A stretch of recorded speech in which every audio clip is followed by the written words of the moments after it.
আসসালামু আলাইকুম। কুরবানি আল্লাহর নির্দেশ। সামর্থ্যবানদের ওপর তা আদায় করা ওয়াজিব।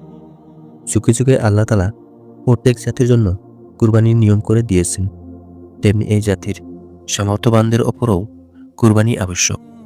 কিন্তু সবার কুরবানি আল্লাহ তাআলা কবুল করেন না। আল্লাহ তাআলা কুরবানির বিধান ও নির্দেশ দিয়েছেন। তা কুরআনুল কারিমের একাধিক আয়াতে এভাবে উঠে এসেছে।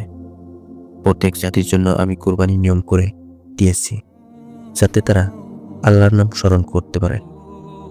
যে সমস্ত জন্তু তিনি রিজিক হিসাবে দিয়েছেন তার ওপর তোমাদের ইলা তো এক ইলা, অতএব তারই কাছে আত্মসমর্পণ করো আর অনুগতদের সুসংবাদ দাও।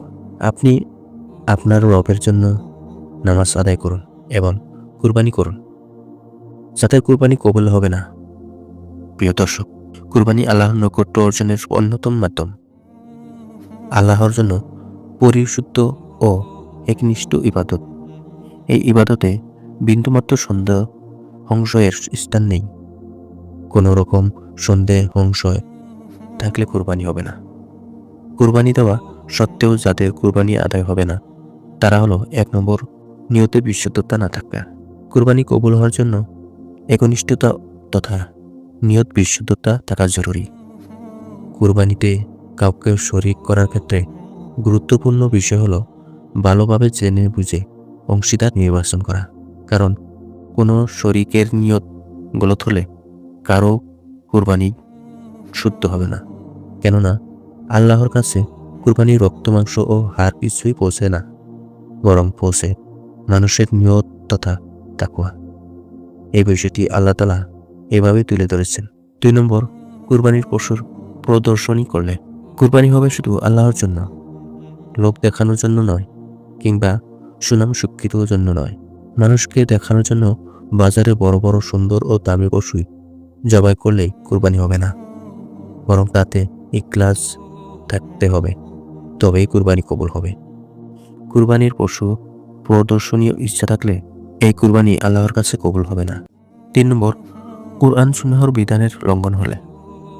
আল্লাহ ও তার রাসূলের বিধিবিধান অনুসরণ করা ছাড়াই কোনোভাবেই কুরবানি কবুল হবে না।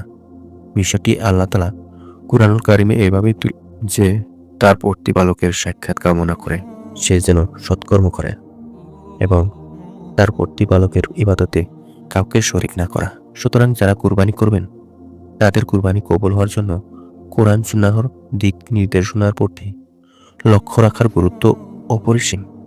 যারা শুধু বছর জুড়ে এই পশু জবাই করে গোশত খাওয়ার উদ্দেশ্য কুরবানি দেয়, তাদের কুরবানিও গ্রহণযোগ্য হবে না।